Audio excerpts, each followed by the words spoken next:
अस्सलाम वालेकुम। आज हम जिस टॉपिक के बारे में बात करेंगे LLB part 3 PPC criminal law हमारा सब्जेक्ट है। उसमें एक टॉपिक पेपर में अक्सर आ जाता है कॉमन इंटेंशन और कॉमन ऑब्जेक्ट का। इसमें हम डिफरेंस देखेंगे। ये एक थोड़ा सा टेक्निकल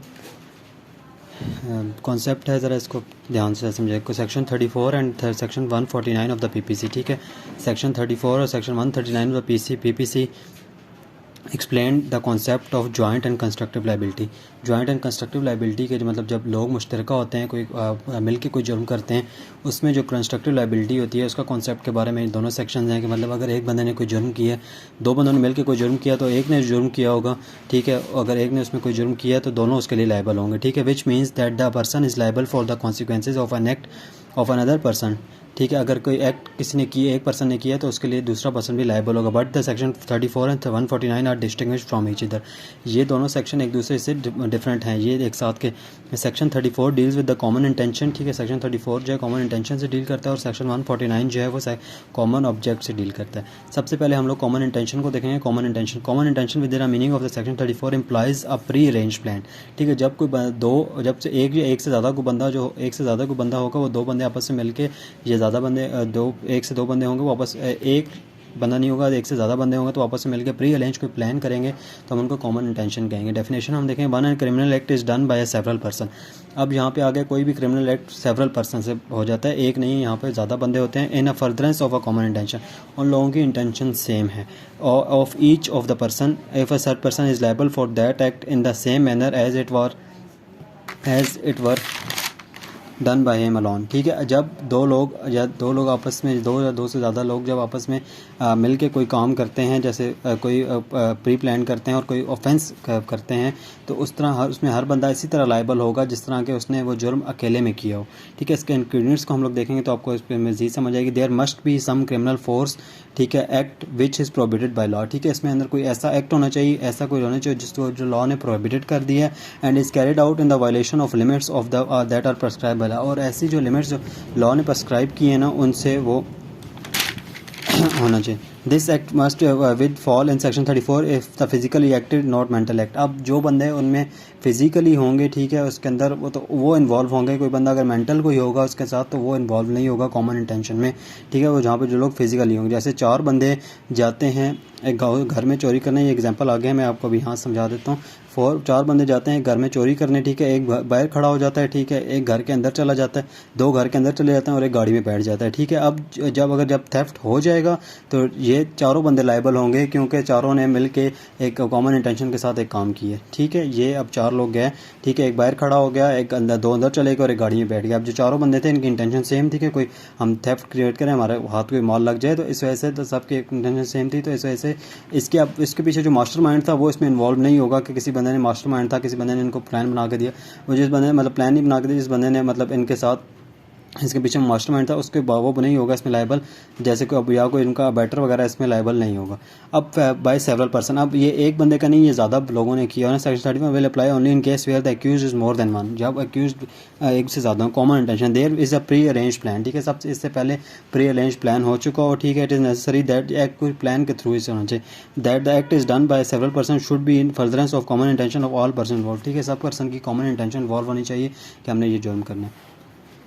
ये इसकी एग्जांपल अब पहले हम समझ चुके हैं। स्कोप ऑफ कॉमन इंटेंशन की हम लोग कॉमन इंटेंशन की अगर हम बात करें कि किस तरह ये कॉमन इंटेंशन कब काम आती है, जब एक जुर्म हो जाता है। देखें कोई चार बंदे गए, A B C गए डी का मर्डर करने, ठीक है।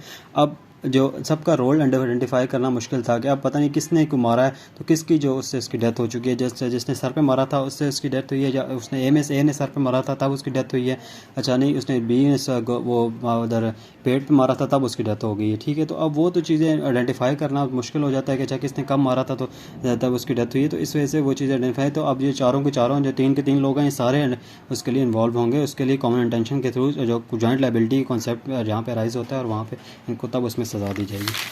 अब हम लोग देखेंगे कॉमन ऑब्जेक्ट का क्या concept. If the offence is committed by the any member of unlawful assembly. अब उसमें अनलॉफुल असेंबली नहीं थी क्योंकि उसमें एक से ज़्यादा लोग थे। अब यहाँ पे अनलॉफुल असेंबली जब आ गई तो अनलॉफुल असेंबली हम लोग पहले देख लेते हैं। वो कहते हैं असेंबली ऑफ 5 और more than 5 people assemble to do any unlawful act. अब 5 या 5 से ज़्यादा लोग इकट्ठे होते हैं ठीक है, और कोई ऐसा एक्ट अगर कर देते हैं तो कोई अगर अनलॉफुल एक्ट करते हैं तो वो अनलॉफुल असम्बली होगी। अब ऑफेंस अगर कोई कमिटेड होता है, ठीक है, कोई भी जो अनलॉफुल असम्बली है उसके मेंबर जैसे 5 लोग हैं, उनमें से अगर किसी ने भी अगर एक्ट कर दिया ना, प्रोसिक्यूशन ऑफ कॉमन ऑब्जेक्ट, ठीक है, लोग धरने पे जा रहे थे, ठीक है, एक ने वहाँ पे एक बंदा अंदर से निकला और उसने वहाँ पे प्रोटेस्ट के दौरान एक वैसे ही धरने में जा रहे थे, उसने प्रोटेस्ट के दौरान वहाँ पे तोड़ फोड़ स्टार्ट कर दी, ठीक है। अब वहाँ पे जो सारे लायबल होंगे, जितने जो 5-6 लोग प्रोटेस्ट के लिए गए थे या 10 लोग गए थे, वो सारे लायबल होंगे, और उनके साथ जिस बंदे ने उनके साथ उनको एड दी वो लायबल होगा। उसके लिए जिसके जो प्रोसिक्यूशन कॉमन ऑब्जेक्ट है, मेंबरशिप उसकी है, और मेंबरशिप उसकी भी होगी जिसने उनको मास्टरमाइंड का प्लान बना के दिया था, उसकी भी होगी। अब यहाँ पे if the offence is committed by any member of unlawful assembly in the prosecution of common object, ठीक है, उनका ऑब्जेक्ट बिल्कुल सेम था ऑफ द असेंबली, ठीक है। The members are unlawful assembly are also able if they have a knowledge of the offence.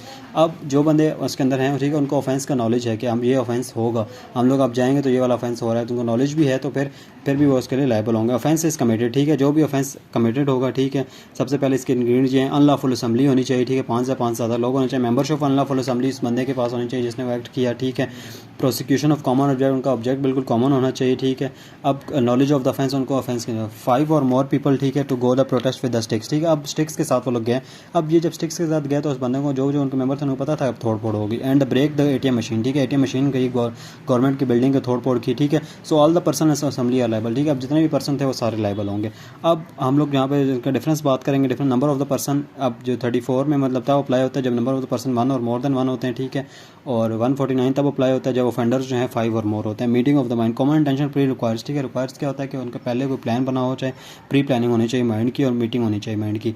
Where is common object apply even if there is a no prior meeting, ठीक है, अगर prior meeting नहीं भी हुई और यकदम ही सारे को इकट्ठे हुए चल पड़े हैं तो उसमें भी तभी अप्लाई हो जाए। पार्टिसिपेशन अगर हम देखें, element of participation action is necessary to convince, अब उसमें इसमें एक्ट भी किया हो उसने, उसके साथ उनके साथ गया, उनके साथ एक्ट भी उसने वहाँ पे किया हो, अपने हाथों से किया हो, तो फिर वो अब लायबल होगा। And common object only membership of law unlawful assembly eight the time of occurrence of the offence is sufficient. अब वहाँ पे आप सिर्फ मेंबर हैं, आपने कुछ भी नहीं किया, वहाँ पे साइड में भी खड़े हैं जिसने तोड़ फोड़ बशा कोई और करता रहा, पर भी तभी आप भी होंगे। Presence of accuse in section 4 the accuse must be present on the spot, ठीक है, जो अक्यूज होना चाहिए 34 में वो वहाँ पे प्रेजेंट होना चाहिए। और it is not necessary to accuse must be present at the time of the offence. अब इसमें मेंटल एलिमेंट आ जाता है, ठीक है, अगर किसी बंदे का उसमें एक्टस रिया भी है, मतलब उस मेंस रिया भी है, उसका मतलब इंटेंशन भी है माइंड में भी कि मैंने उनके साथ है, मतलब मैं उनके साथ ही हूँ, मैं इसके मास्टरमाइंड यहाँ बैठा रहूँगा पीछे और मैं सारा कुछ करूँगा, तो तब भी उसका होगा act as an act done, ठीक है। Section 34 apply where the common intention is to do so act was done, ठीक है, जब वहाँ पे होगा जब कॉमन इंटेंशन होगी, ठीक है, तब वहाँ पे सेक्शन 34 अप्लाई होगा। और if in section 149 will apply even there was no common intention to do that, ठीक है, उसमें दोनों की कोई इंटेंशन नहीं होगी, लोगों की उनकी कोई इंटेंशन ना भी हो तो तब भी, उनकी कॉमन इंटेंशन ना भी हो तब भी, अब शायद उस बंदे ने जो लेके जा रहे हैं उसके माइंड में ना हो शायद तोड़ फोड़ करें, ठीक है, उसका थोड़ा सा ये उनको मीटिंग ना की हो, माइंड सेट उनका ना भी हो, ऐसे ही एक बंदा आपके साथ मतलब आया तो चल पड़ा, तो ठीक है, तो वो भी अब उसमें लायबल हो जाएगा क्योंकि उसको मतलब थोड़ा सा एक्ट चाहता कि अंडरनीथ उसने पकड़ी हुई है, उसको थोड़ा सा नॉलेज था उस चीज़ का, ये अप्लाई हो जाएगा। Thank you very much.